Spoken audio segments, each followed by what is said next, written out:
പ്രത്യക്ഷീകരണ പ്രാർത്ഥനയാണ്. അച്ഛൻ്റെ കൂടെ ഒരുമിച്ച് പ്രാർത്ഥിക്കേണ്ടതാണ്. അമ്മേ പരിശുദ്ധ അമ്മേ, അമ്മേ പരിശുദ്ധ അമ്മേ, ദേവമാതാവേ, ദൈവമാതാവേ, കൃപാസനത്തിലൂടെ ഞങ്ങൾക്കും ഞങ്ങളുടെ ദേശത്തിന് അമ്മ മാധ്യസ്ഥം തേടി തന്ന എല്ലാ അനുഗ്രഹങ്ങൾക്കും കൃപകൾക്കും ഞങ്ങൾ ഈ പ്രഭാതത്തിൽ അതീവ സ്നേഹത്തോടെ ഹൃദയം നിറഞ്ഞ നന്ദി പറയുന്നു. അമ്മേ പരിശുദ്ധ അമ്മേ, ദേവമാതാവേ, 2004 ഡിസംബർ 7-ാം തീയതി കഴിഞ്ഞ് 2:30 കൃപാസനത്തിൽ സംഭവിച്ച അമ്മയുടെ പ്രത്യക്ഷപ്പെടലിനെ കുറിച്ച് സഭയ്ക്ക് സമർപ്പിച്ചിരിക്കുന്ന പഠനരേഖകളുടെ വസ്തുനിഷ്ഠവും ദൈവശാസ്ത്ര പ്രകാരമുള്ളതുമായ അന്വേഷണ പഠനങ്ങൾ നടത്തി ആ പ്രത്യക്ഷപ്പെടലിലൂടെ ദേവമാതാവിന്റെ പ്രത്യേക കരുതലും സംരക്ഷണവും വെളിപ്പെടുത്തുന്ന പീഡിതരുടെ ആശ്വാസം പ്രവാചകന്മാരുടെ രാജ്ഞിയും വാഗ്ദാനത്തിന്റെ പേടകവും പ്രപഞ്ച പ്രകൃതിയുടെ മാതാവുമായ പരിശുദ്ധ അമ്മയുടെ സഭയിൽ കൂടുതൽ പ്രചരിച്ച ജീവിതത്തിന്റെ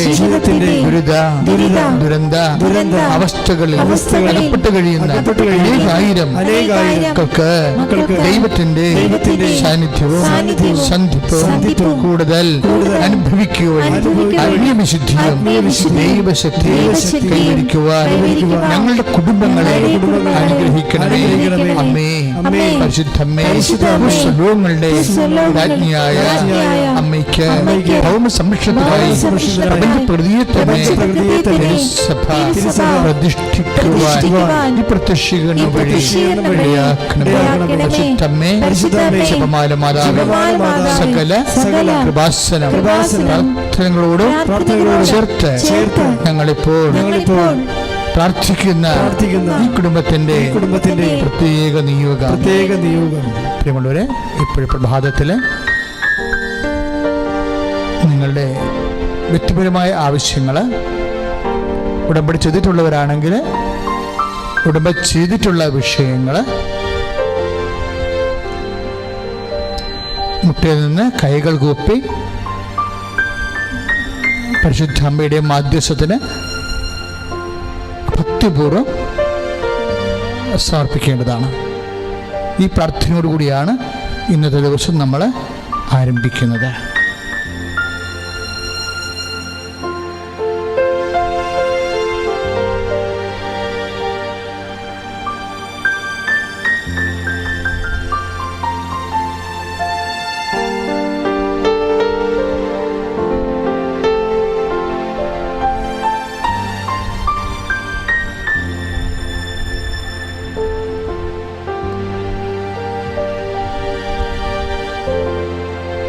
വീണ്ടും പ്രാർത്ഥിക്കുക. അമ്മയുടെ പ്രത്യക്ഷീകരണത്തിന്റെ അനുഗ്രഹവേളയിൽ ഈ പ്രഭാതത്തിൽ എന്റെ കുടുംബത്തിനു വേണ്ടി, എന്റെ കൂടപ്പിറപ്പുകൾക്ക് വേണ്ടിയും സഭയ്ക്ക് വേണ്ടിയും ഞാൻ അങ്ങയോട് അപേക്ഷിച്ച എല്ലാ കാര്യങ്ങളും എനിക്ക് ലഭിച്ച സുവിശേഷത്തിന്റെ സാക്ഷിയായി ജീവിക്കുവാൻ എന്നെയും എന്റെ കുടുംബത്തെയും ഉയർത്തണമേ. വിശ്വാസ പ്രമാണം. സർവശക്തനായ പിതാവും ആകാശത്തിന്റെയും ഭൂമിയുടെയും സൃഷ്ടാവുമായ ദൈവത്തിൽ ഞാൻ വിശ്വസിക്കുന്നു. അവിടുത്തെ ഏകപുത്രനും ഞങ്ങളുടെ കർത്താവുമായ ഈശോമിശിഹായിലും ഞാൻ വിശ്വസിക്കുന്നു. ഈ പുത്രൻ പരിശുദ്ധാത്മാവാൽ ഗർഭസ്ഥനായി കന്യകാമറിയത്തിൽ നിന്ന്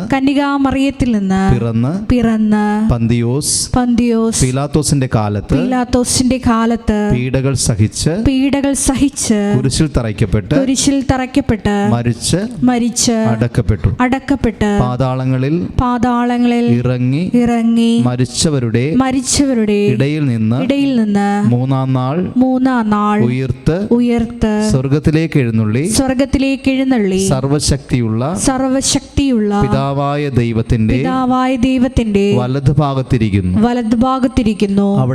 അവിടെ നിന്ന് ജീവിക്കുന്നവരെയും മരിച്ചവരെയും വിധിക്കുവാൻ വരുമെന്നും ഞാൻ വിശ്വസിക്കുന്നു. പരിശുദ്ധാത്മാവിലും ഞാൻ വിശ്വസിക്കുന്നു. വിശുദ്ധ കത്തോലിക്കാ സഭയിലും പുണ്യവാന്മാരുടെ ഐക്യത്തിലും പാപങ്ങളുടെ മോചനത്തിലും ശരീരത്തിന്റെ ഉയർപ്പിലും നിത്യമായ ജീവിതത്തിലും ഞാൻ വിശ്വസിക്കുന്നു. ആമേൻ. സ്വർഗ്ഗസ്ഥനായ ഞങ്ങളുടെ പിതാവേ, അങ്ങയുടെ നാമം പൂജിതമാകണമേ. അങ്ങയുടെ രാജ്യം വരണമേ. അങ്ങയുടെ തിരുമനസ് സ്വർഗ്ഗത്തിലെ പോലെ ഭൂമിയിലുമാകണമേ. അന്നു വേണ്ടുന്ന ആഹാരം ഇന്ന് ഞങ്ങൾക്ക് തരണമേ. ഞങ്ങളോട് തെറ്റ് ചെയ്യുന്നവരോട് ഞങ്ങൾ ക്ഷമിക്കുന്നത് പോലെ ഞങ്ങളുടെ തെറ്റുകളും ഞങ്ങളോടും ക്ഷമിക്കണമേ. ഞങ്ങളെ പ്രലോഭനത്തിൽ ഉൾപ്പെടുത്തരുതേ. തിന്മയിൽ നിന്നും ഞങ്ങളെ രക്ഷിച്ചുകൊള്ളണമേ. നന്മ നിറഞ്ഞ മറിയമേ സ്വസ്തി. കർത്താവ് അങ്ങയോട് കൂടെ സ്ത്രീകളിൽ അങ്ങ് അനുഗ്രഹിക്കപ്പെട്ടവളാകുന്നു. അങ്ങയുടെ ഉദരത്തിൻ ഫലമായി ഈശോ അനുഗ്രഹിക്കപ്പെട്ടവനാകുന്നു. പരിശുദ്ധ മറിയമേ തമ്പുരാന്റെ അമ്മേ, പാപികളായ ഞങ്ങൾക്ക് വേണ്ടി ഇപ്പോഴും ഞങ്ങളുടെ മരണസമയത്തും തമ്പുരാനോട് അപേക്ഷിച്ചുകൊള്ളണമേ. പിതാവിനും പുത്രനും പരിശുദ്ധാത്മാവിനും സ്തുതി. ആദിയിലെ പോലെ ഇപ്പോഴും എപ്പോഴും എന്നേക്കും. ആമേൻ. ഈശോ മിശിഹായ്ക്ക് സ്തുതിയായിരിക്കട്ടെ. ഇപ്പോഴും സ്തുതിയായിരിക്കട്ടെ.